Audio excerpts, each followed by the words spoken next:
Hello, and welcome to another edition of The Broken Promised Land. And today we have some great developments, or yesterday we had better developments, with the release of Israeli hostages and Palestinian hostages to be reunited with their families. Just beautiful moments of unity after so long being apart, really giving a sense of what could happen if we talked more, healed more, and killed each other less. Now, of course, the question is now that we're getting to less pleasant parts, like the return of dead bodies, for example, like holding the ceasefire, like trying to rebuild Gaza. Will those positive vibes continue? After all, this is the Middle East, a part of the world that it's not known for its incredibly positive vibes and development. So, are we going to see this optimism fall to the ground as we often have in the past in this region? So, I'll try to briefly cover everything that's going on now and give some analysis. There's so much to cover. I'm sure I'll miss some things. But first of all, we can't ignore the emotional moments we saw last night. I was up till late last night. Did I cry? Yes, twice, very briefly. We had 20 living hostages returned to Israel yesterday. In some cases, their families did not expect to see them again. In some cases, they thought they had very serious health complications. But in all cases, the hostages came back in better shape than we dared to believe that they would. And just seeing some of these families, all of us, Israelis, feel like we know these people. And in some cases, I have met some of these families. I've met Einav Tzengauker. I've met the Cohen family. But Einav Tzengauker said, "As you're my life, you're my hero," to her son on on their first meeting, and she fought like a lioness for his release. Was the real leader of the movement, and her son was left till the end, and there was real fear that this hero wouldn't get to enjoy the fruits of her labors, and she did. Matan Zengauker's family released a statement after 2 years of hell. Today we begin a new chapter of our lives, one of healing and rehabilitation. But today we had less pleasant news. 4 bodies of deceased hostages were returned. We've seen in the past that every now and then a body was misidentified and wasn't actually who Hamas said that it would be. Whether on purpose or not. So right now there's going to be forensic investigation to see that it's those bodies. According to the agreement, Hamas was supposed to give more of the bodies already, all of them, except for the ones that it had said that it couldn't locate, of which there are either 8 or 10. So this is going to lead to some major problems with the deal, and I'll talk about that a little bit later. Unfortunately, what got less exposure, but is just as important, was the release of 250 Palestinian prisoners serving life sentences, but also 1,718 detainees, or in other words, hostages, people who there were no charges against, but were being held in Israel as bargaining chips, including many minors. And some of them were deported. Some were sent to Gaza, some were sent to the West Bank, some to East Jerusalem, some abroad. The most high-profile name among them, Marwan Barghouti, was excluded, and that's, of course, for political reasons. He's not the most heavily convicted terrorist, but Israel is concerned that he could unite the Palestinian people and be the head of their drive towards statehood. A lot of families were heartbroken that their loved ones were deported and they couldn't meet them. In addition, the IDF gave orders in the West Bank in particular that they're not allowed to celebrate when they meet their loved ones. So while Israelis were having these celebrations, which they rightfully deserved, Palestinians were being deprived of the same privilege. Another sign of the apartheid that Israel is enacting in the West Bank. Tom Fletcher of the UN said millions of Palestinians are counting on the reunification of their families and were denied that. Tamer Karmout of the Doha Institute said they're out of a small prison but sent to a bigger prison, away from their society to new countries where they face major restrictions. It's inhumane. So while we saw touching pictures of Palestinian families be reunited, they were not given the same privileges and in some cases kept apart. And we're talking about many more people, over 1,700 detainees without charges. I'm not talking about the 250 people who were charged and convicted. Another thing that we've seen over the last few days that's very troubling is internal fighting in Gaza. We've seen Hamas fight against clans in Gaza that had established some control and rule while Hamas was hiding from the IDF. Some of those are independent clans, and some of those are clans and militias that had been armed and trained by Israel. And some of their members had been slaughtered by Hamas as Israel did not protect them, showing once again, like the SLA discovered in Lebanon in the past, that cooperating with Israel is not a very good idea. They will leave you to die when push ultimately comes to shove. Hamas's ability to retake areas quite swiftly, with a reported 7,000 police officers and members of Hamas military wing taking part in that operation, really shows that Israel did not manage to destroy Hamas. They certainly hit Hamas, killed many Hamas members, but their ability to dominate Gaza appears to have continued, and they're taking it back relatively easily. But there is resistance, and it'll be very interesting to see how that plays out. If Israel's going to give amnesty and protection to some of the members of these militias, some of whom have ties to ISIS, some of whom are common criminals.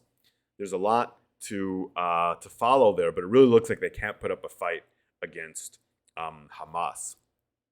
Now, as the hostages were being released, President Donald Trump arrived in Israel for some photo ops and a speech in the Knesset. The fourth time an American president gave a speech in the Knesset. His speech was a little bit rambling, as Trump's speeches tend to be. But one of the major themes in it, perhaps the major theme in it, was that from his perspective, from Trump's perspective, the war is now over. Here's an important quote from his speech. You've won. I mean, you've won. Now it is time to translate these victories against terrorists on the battlefield into the ultimate prize of peace and prosperity for the entire Middle East. He said about Netanyahu that he's not easy, but that's what makes him great. He gave other compliments to Netanyahu. Netanyahu, sucked up to Trump quite majorly.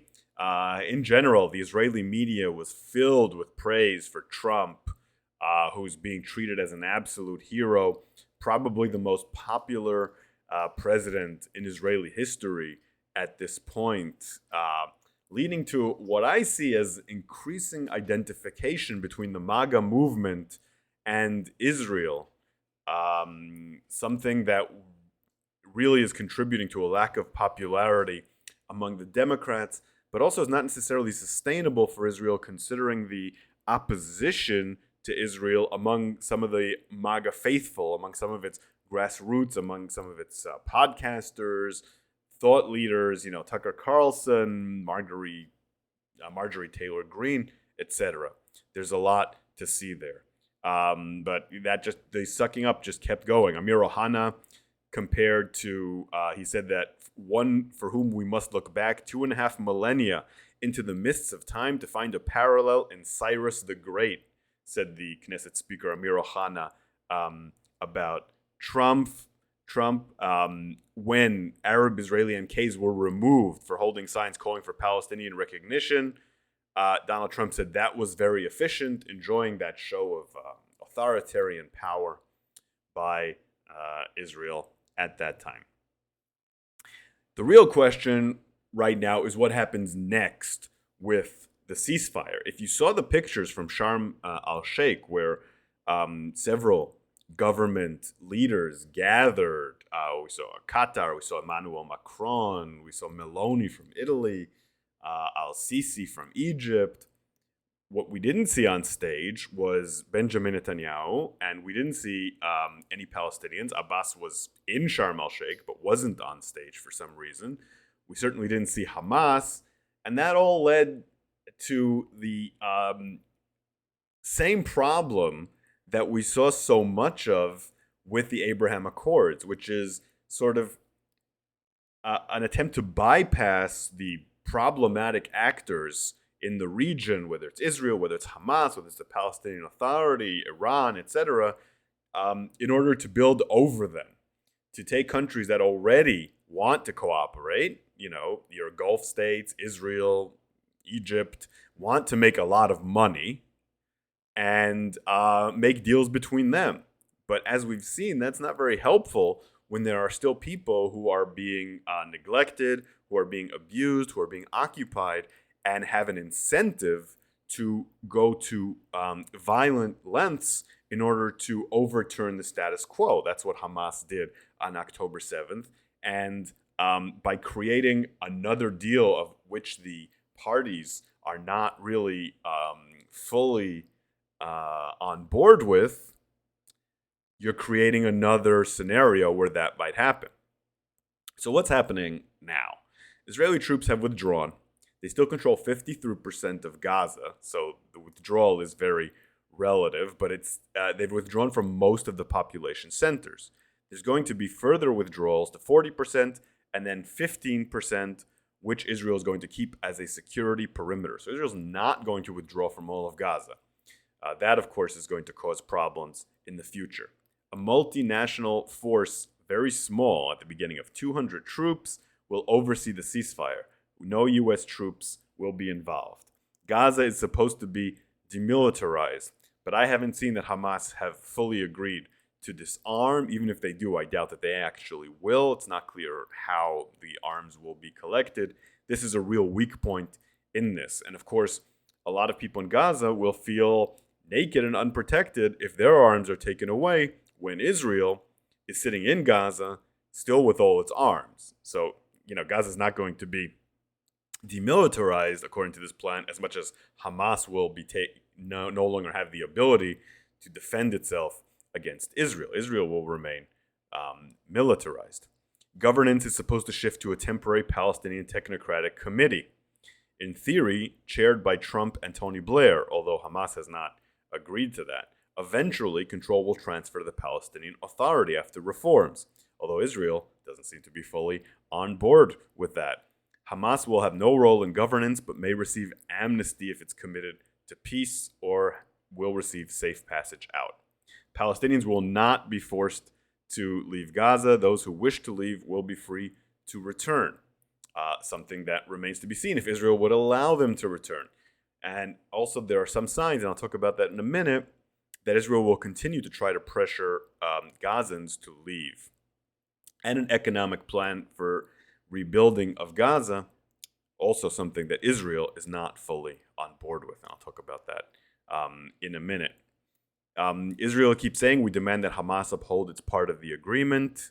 Trump said, if safety, security, and coexistence can thrive here in the winding alleys and ancient paths of Jerusalem, then surely peace and respect will flourish among the nations of the broader Middle East. And he also said the world is loving Israel again. And that's an important point. Israel's status in the world has been very much shaken. But on the very immediate sense, they haven't paid a big price. Sanctions against them, like the military sanctions by Germany, are being removed. They remain part of UEFA in soccer. They remain in the Eurovision. And this is going to protect them from the backlash. The real question is, will there be further erosion of their standing globally in public opinion?